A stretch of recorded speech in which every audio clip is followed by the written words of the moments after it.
vous êtes sur Radio Sans-Chaîne, la radio qui donne la parole à celles et ceux qui ne l'ont pas. Chères auditrices, chers auditeurs, dans cette tisane philo, vincianisme 93 pour les Français, j'aimerais rendre compréhensible un philosophe exigeant, Ludwig Wittgenstein. Il m'attire et il m'éloigne par sa complexité. Néanmoins, il m'intéresse vraiment, alors je vais essayer, toujours en compagnie de Jean-Luc Ardit à la technique et moi-même au micro. Je sais, c'est un défi, je me lance, j'ai l'impression que ça peut vraiment servir à la vie elle-même. Je vous invite donc à un voyage, pas un voyage touristique, non. Wittgenstein n'est pas du genre à prendre des selfies devant les monuments de la pensée. C'est un voyage dans les méandres d'un esprit qui a tenté non pas de construire un système, mais de démolir les illusions que le langage nous fait avaler comme des bonbons trop sucrés. Ludwig Wittgenstein, oui. Rien que le nom semble déjà poser une énigme. Un philosophe autrichien né en 1889 dans une famille si riche qu'on aurait pu croire qu'il allait devenir mécène plutôt que penseur. Mais non.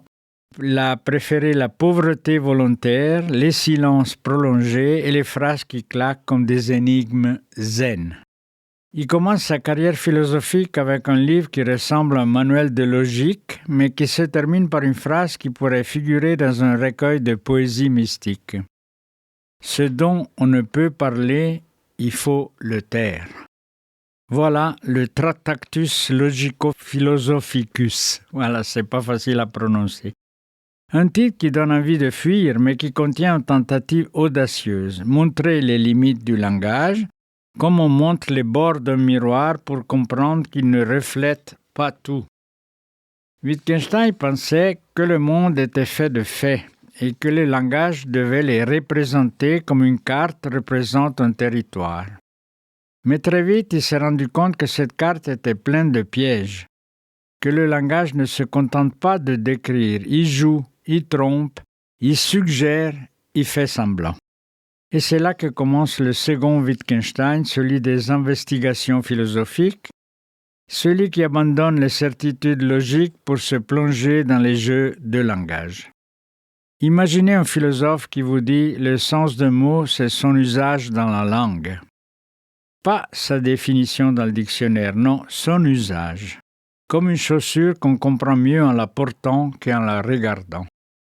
Wittgenstein nous invite à observer le langage comme on observe les gestes d'un artisan. Il ne veut pas expliquer, il veut décrire, il ne veut pas théoriser, il veut montrer. Et c'est là que son humour discret entre en scène. Il vous parle d'un homme qui achète 5 pommes, puis qui dit « je veux 5 pommes », comme s'il faisait une opération mathématique.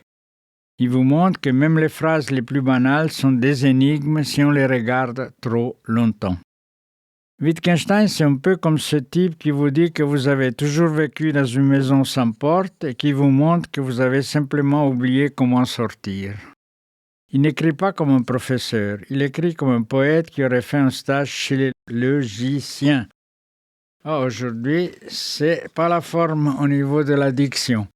Ces phrases sont courtes, souvent numérotées comme des aphorismes. Il ne veut pas vous convaincre, il veut que vous voyiez. Et quand vous voyez, vous ne pouvez plus revenir en arrière. C'est comme si vous aviez appris à lire entre les lignes du langage lui-même. Mais attention, Wittgenstein n'est pas un nihiliste. Il ne dit pas que le langage est inutile, il dit qu'il est dangereux quand on le prend trop au sérieux. Il veut nous ramener à la terre, à l'usage quotidien, à la vie. Il veut que la philosophie cesse d'être un tour d'ivoire et devienne une activité bienfaisante et même quotidienne. Il pensait que les problèmes philosophiques étaient des maladies du langage et que le philosophe devait être un médecin non pas pour guérir le monde, mais pour guérir notre manière de parler du monde. Il n'a jamais voulu fonder une école. Il n'a jamais voulu être suivi, il voulait être compris, puis oublié, comme un bon outil qu'on range une fois le travail terminé. Et pourtant, il est devenu l'un des penseurs les plus influents du XXe siècle. parce qu'il a osé dire que la clarté est parfois une forme de confusion et que le silence peut être plus profond que 1000 discours. Alors, que retenir de Wittgenstein? Peut-être ceci, que la philosophie n'est pas une science, mais une activité, qu'elle ne doit pas expliquer, mais éclairer. Et que parfois, pour comprendre le monde, il faut commencer par comprendre comment nous en parlons. Et si nous trouvons tout cela un peu flou, un peu déroutant, c'est normal. Wittgenstein n'est pas là pour nous rassurer, il est là pour nous réveiller, comme un réveil qui sonne à l'heure quand nous pensions dormir encore un peu. Et maintenant, j'aimerais entrer dans le vif du sujet. Car Wittgenstein, malgré son allure de penseur austère, est en réalité un philosophe de la vie. Pas la vie en général, mais la vie dans ses détails, comment on parle, comment on se trompe, comment on croit comprendre alors qu'on ne fait que répéter des mots comme des perroquets bien dressés. Prenons un exemple. Imaginez que vous dites « Je sais que demain il pleuvra ». Que signifie ce « je sais » ? Est-ce une certitude, une intuition, une prédiction météorologique? Wittgenstein nous dirait « Regardez comment vous utilisez cette phrase, dans quel contexte, à qui vous la dites et pourquoi, car le sens ne vient pas d'une définition abstraite, mais de l'usage. » Dire « je sais » à un ami, à un enfant, à un juge, ce n'est pas la même chose. Le mot est le même, mais le jeu de langage est différent. C'est là que Wittgenstein devient profondément pédagogique. Il ne nous donne pas des réponses toutes faites, il nous apprend à regarder, à écouter, à prêter attention. Il nous invite à devenir un détective du langage, un observateur de la vie ordinaire. Et dans cette vie ordinaire, il trouve des trésors philosophiques. Il parle de la douleur. Comment sait-on que quelqu'un souffre? Parce qu'il le dit? Parce qu'il grimace? Parce qu'il pleure? Et si quelqu'un disait « j'ai mal » sans aucune expression, est-ce qu'on le croirait? Wittgenstein nous pousse à voir que même les émotions sont prises dans les jeux de langage. Que la douleur, l'amour, la peur ne sont pas seulement des états internes, mais des manières de se comporter, de parler, de vivre. Il va même plus loin. Il nous dit que comprendre une phrase, ce n'est pas seulement en connaître le sens, c'est savoir quoi en faire. Comprendre, c'est agir, c'est réagir, c'est participer à un jeu, et ce jeu, c'est la vie elle-même. Alors oui, Wittgenstein est difficile. Il ne nous prend pas par la main, il nous donne des énigmes, des exemples, des paradoxes. Mais c'est pour nous rendre plus libres, pour nous apprendre à penser par nous-mêmes, à ne pas nous laisser piéger par les mots, à ne pas croire que tout ce qui est dit est compris. Il disait que la philosophie devait être comme une échelle. Une fois qu'on l'a utilisée pour monter, on peut la jeter.